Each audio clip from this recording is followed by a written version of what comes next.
Hi, I'm Nino Gonzalez, and welcome to another episode of Making Sense. Well, today I have the pleasure of having a special guest, Larry Madrid, and he is a part-time real estate instructor here at El Paso Community College. And I'd like to welcome you, Larry. Thank you very much. Thank you very much. Thank you for taking having time and coming to our show. Tell me a little bit about yourself and how you came about to being an instructor here at the college. Sure. No, that's good. I've been in real estate for, 40 plus years. And I've been a broker for just about that period of time. Right.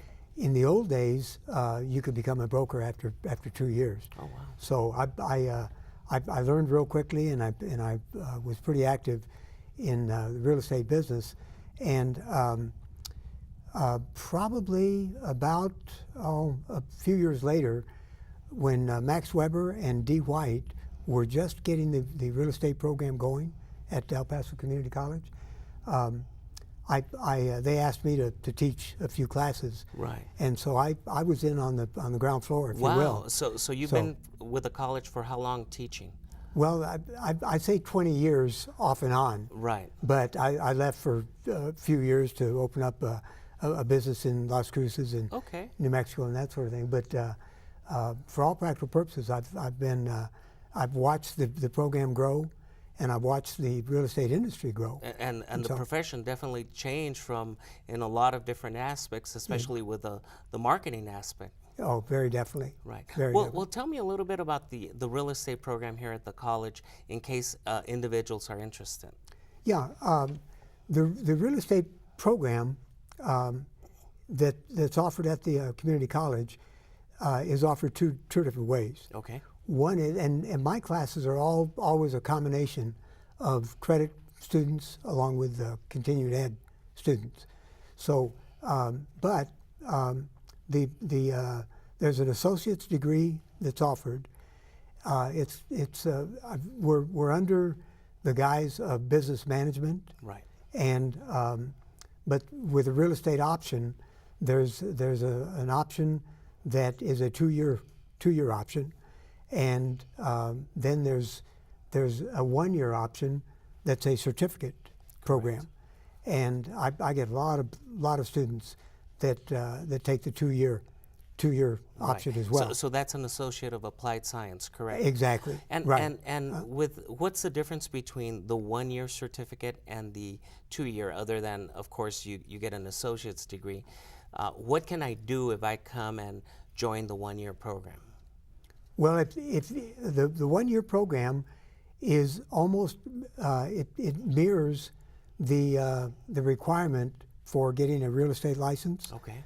They've got one course in there that's law of contracts, law of real estate. Right.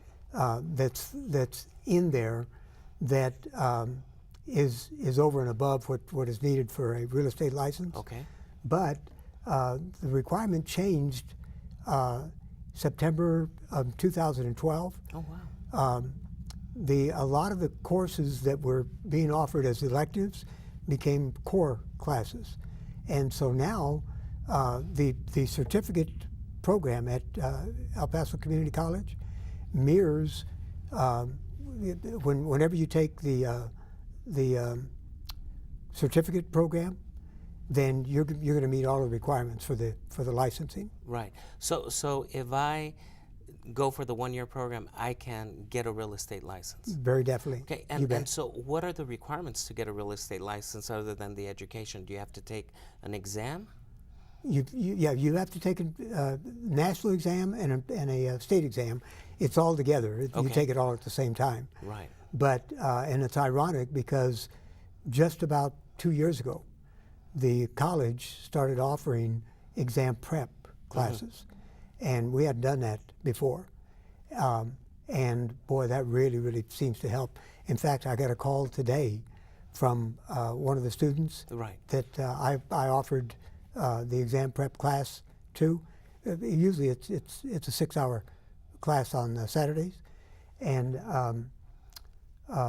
she had passed both the national and the state exam portion, so and that helps. What are the job opportunities once you finish the program? What is it that you can do? Well, the nice thing is, most people think of real estate as, oh, I'm going to go to work for a real estate brokerage company, and I'm going to sell houses and put people into homes and that Or sort of thing manage too. properties? Yeah, or manage. But the banks are always looking for somebody with a real estate background. Wow. The title companies are always hiring people from the real estate ranks or from having gone through the program Right. at the real estate program. And I would think too, there's a multitude of the contractors themselves need somebody to keep their books and to watch over the real estate program. Right. So it's So there's a lot of wide opportunities available for individuals that I think come so. through this program. There really Plus, in are. addition, I guess you could go on your own, right? Oh yeah. Well, you can if you Meet the requirements. if you meet the requirements, but they've just in 2012 they increased the number of years that it takes to become a broker Okay. because you've got to be a broker in order to go on your own. Sure. And And so you got to get that experience, that's correct? 5 years, 5 years of apprenticeship, if you will. Right. It used to be when I got my broker's license, it used to be 2 years, and so that's part of the change that's taken place in the real estate industry. Right. And with this program, I know we at the beginning of the show I mentioned that the marketing aspects have changed in real estate now with the internet and online and bet. social media. Are these type of issues covered in your courses? Yeah, actually, I don't teach marketing, but we do have a marketing course Right. that's offered too as an elective. But you mentioned internet.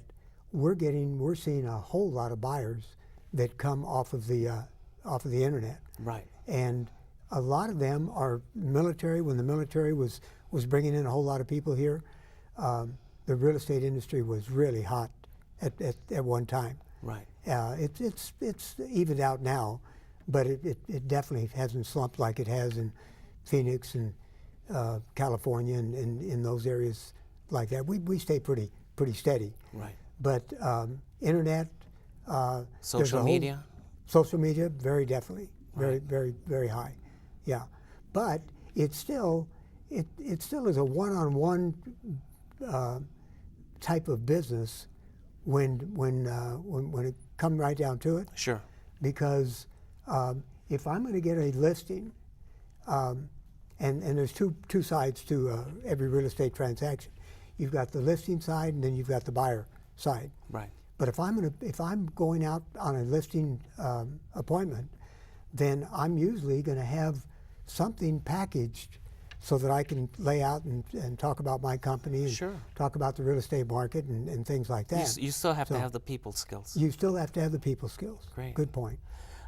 So if they need more information about the real estate program, who do they contact at the college? Well, they can. I would probably say Grace Vaughn is the real estate coordinator, Right. and her number is 831-4545 at the community college. Okay. But even if you call 831-2000, the switchboard, Right. and tell them you're interested in real estate, then They'll that would direct be the them place. towards them. Yeah. Okay, they great. They can direct it. Yeah. Okay.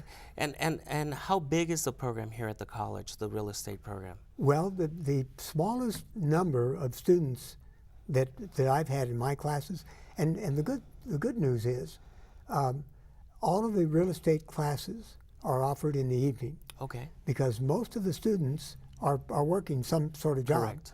Maybe they want to change jobs, or maybe they want A second career. to do this part time, Right. or that sort of thing.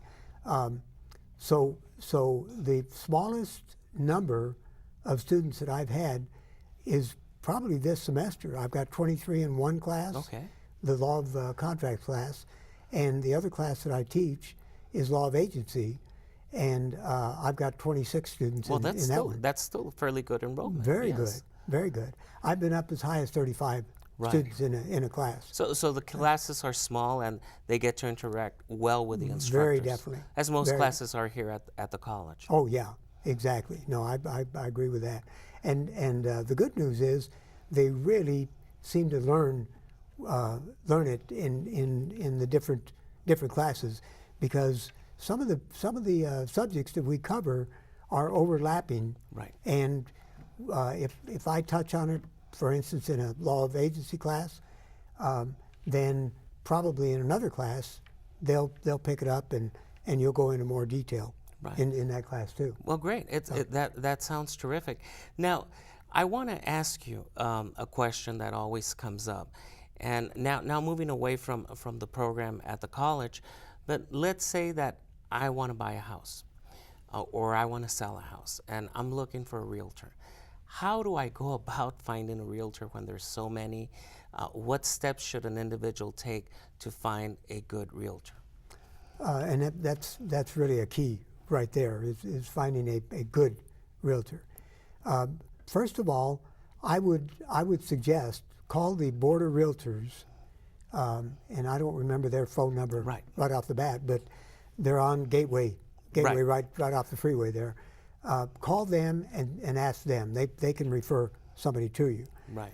But even before that, I would suggest maybe driving around your neighborhood or the neighborhood that you're interested in and see who's got signs up there, because those are probably the real estate agents that work within that community, in that neighborhood, and know it. And they know it pretty well. Okay. The other thing that comes into play by, I never thought about that. Oh yeah, it really makes a whole lot of sense. But if you're looking for a real estate agent, that would be a couple ways to do it. But I would also the realtor that you choose is going to know the values in that area, and therefore, for instance, a lot of for sale by owners, right? They just put a price on their house, put it up for sale, and without say, investigating the market. Yeah, exactly. And the Texas Real Estate Commission, who administers the licensing and oversees the real estate industry, they say that before you take a listing, you've got to do a market analysis or a broker's development. They call it a different thing, BDO. Right. Okay. But I usually do a market analysis. Right. And that'll show what is sold in the last 6 months. That'll show anything that's for sale for right now, and then anything, any properties that have expired. Wow. You can rest assured that you're not going to pay too much for the property. And I guess also it's sort of difficult even to ask a family member or friends, because this isn't the type of I guess transaction you handle on a yearly or even several year basis. Like you go see your doctor and you can ask, well, who do you recommend as a doctor, or things like that. Yeah. So getting to know a good real estate agent, I think, is key when you come across that transaction. Well, thank you very much, Larry. We'll come back and talk more on the second half of Making Sense. Okay. Thank you. Thank you.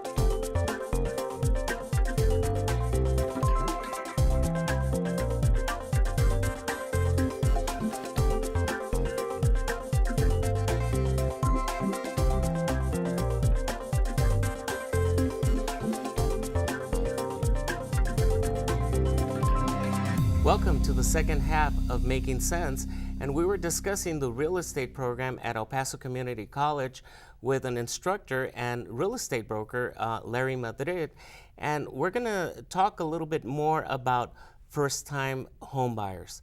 And so there's a lot of misconception out there and maybe miseducation. Let's say I want to buy a home and I'm a first-time home buyer. What do I do? What do you suggest I would do? Yeah, I would suggest the first thing is to maybe call the Board of Realtors. Right. The GEPAR's, Greater El Paso Board of Realtors, and I would call them and get their suggested realtor, if you will. Right.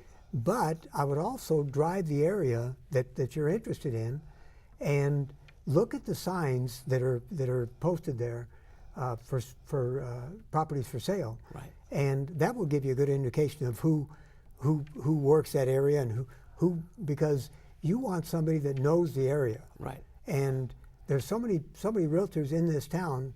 I think there's over 3,000 at this point in time, but some of them don't know the area at all. Right. And you know, it's makes not a lot of just sense. buying a house.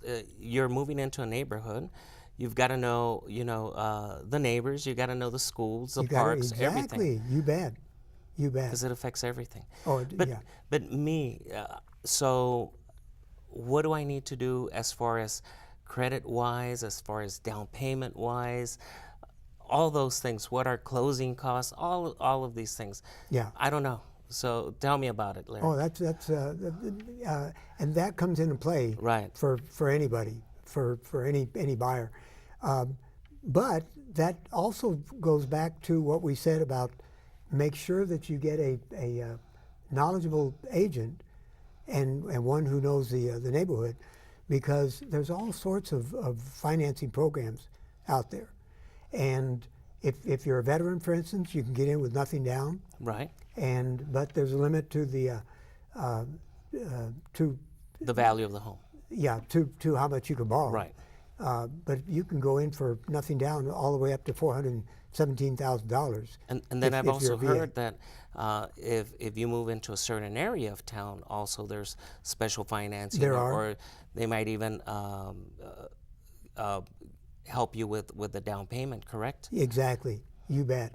And that would be real key for picking an agent who knows about those different things. Okay. Sometimes the relative or somebody who's doing it part time or that sort of thing, just looking for a deal is not necessarily a deal going to help you out. Yeah, And exactly. So what do I need in order for me to get financed? We heard about several years back the housing crisis, and there were subprime mortgages. So what is a credit qualification that lenders are looking at, and what do I need to be aware of, and how much of a house can I afford? Yeah, a lot depends on the program that you're going to use. Right. But for instance, if you're doing a conventional loan, then you would need 5% down. Okay. And they go by ratios to determine whether or not you're going to qualify or not. On conventional, it's 28% on the housing expense, and then 36% on the back end, which includes all of your debts. Right. But the FHA has become a real popular program if the property is not over $271,000, I think is their limit. If you're looking at buying a new home, if you're a new first-time buyer, then probably the FHA is a good program to consider, and that would take 3.5% down of whatever you're gonna pay. So depending on what program like you said, if you're a veteran, you could go to 0% down up to, what did you say, 5% down? Yeah, 5% for conventional. Right. Yeah, yeah. Okay, and is there any other type of programs? There are some programs that are for the outlying areas. Right. For Sanelli, for Horizon, for some of those areas. Those are the agricultural type of loans, and they're good for any of those types of loans. They usually will have a down payment assistance, and you can get into those programs with nothing down. Wow. So it really helps to view the areas and know what you want, know where you want to live. So how much of a house can I afford, and how do I know if I'm going to get financed? Yeah, and that would be the pre-qualification. What is that? What is pre-qualification? Well, that's where whoever you select as a realtor is, first of all, before they even show you anything, this is the way it should work. Right. They ought to take you into a mortgage company or credit union or somewhere that's going to make that type of loan and get you pre-qualified or pre-approved, so that basically, as a buyer, how much of a house You can or how afford. much of a loan that you can afford. Right. And you'll know by then, how much money you've got for a down payment and what have you. Right. But your credit, your credit report becomes really, really a key at that point, because you've got to have good credit in order to And get. what do you consider? I've done shows on credit scores. Yeah. What is considered a good credit score to get a home loan and to get a good interest rate? To get a good interest rate, if you buy a home under the FHA program, FHA starts at 580. That would be your credit score. 580. 580. That's pretty low. Pretty low. Yeah, that is. Yeah. On conventional, you're going to need at least 620, and then that's to get the best interest rate. Really? Wow. Yeah. Uh-huh. I always thought it used to have to be like in the 700s and above. Well, way back when, about 3 years ago, When we that had was the housing case. crisis, right? Exactly. But Right now after it's sort of being relaxed that again. loosened up a little bit. Yeah. Okay. Yeah. Yeah, because I remember that when the housing crisis happened, and there was this all subprime mortgages, and I had read somewhere where now the minimum was 700 Yeah. as a credit score. Yeah. But that's sort of relaxed. That's relaxed somewhat. Okay. Yeah. Yeah. It's still a little bit harder to get a loan, because what happened was, during the housing crisis, they relaxed Too totally. much, right. Too much. And so now we got pre-approved and everything, and I hear this thing about closing costs. What are those? Are those necessary to transfer the title and doing all of that, Yep. basically? The title company that's in the picture. Right. The title company usually comes in whenever your agent, or whenever the contract is written, come to think of it, because the contract is going to specify who you're going to use for Right. a title company. But they usually will do an accounting whenever the closing takes place. Right. They're going to do an accounting and give you credit for earnest money and the loan that you're getting and all that sort of thing too. And what is earnest money? You mentioned that. Yeah, earnest money is money that you put up as a good faith estimate, and it shows that you're serious about buying Okay. the house. The one thing I haven't mentioned, and I'll come back to the title company in just a minute, but new home versus resale home. Okay. Because new homes, a lot of times the builder, and most builders will do this, most builders will, number one, give you all kinds of extras. Right. Secondly, they'll pay most of the closing costs. Really? Wow. And a lot of times you can actually close on a new home and walk away with money at the closing table. Wow. So and that's why, that's a down because they're payment trying to assistance. develop those neighborhoods, right? Exactly. Yeah. Wow. Either that, or they've got a bunch of houses that they've built, And they they're wanna sell sitting 'em. out there, and they want to sell them. Wow. Yeah, you bet. So But sometimes, some people have a preference whether a new home and newer homes are going to be further away. Exactly. Whether you move into a more established neighborhood and older homes. yeah, yeah. And the thing about, unless there's been some remodeling done already, you're going to have some costs involved once you move into the Sure. house, because you want to fix it up and you want to make it yours and all that sort of thing too. So from the time I decide to buy a house to the time it closes and all of this, on an average, how long does that take? On a resale home, probably 6 weeks would be a good phase. I usually say, whenever you're writing a contract, be sure you put 30 days for approval Sure. on the financing, Right. and then give it another couple weeks for closing. Right. So, So that's really interesting, and I think a lot of our viewing public might not be aware of all the technicalities that are involved, but of course, one of the main things is to find a good realtor. Now, you bet. let's talk about, one of our crew members came up to us during the break and was saying about these signs that appear at corners where it says, I buy houses, or I buy ugly houses, and I pay cash for houses right away. Right. Are those legit? Well, some of them are, some of them aren't. Right. It's a seller beware Okay. type of thing.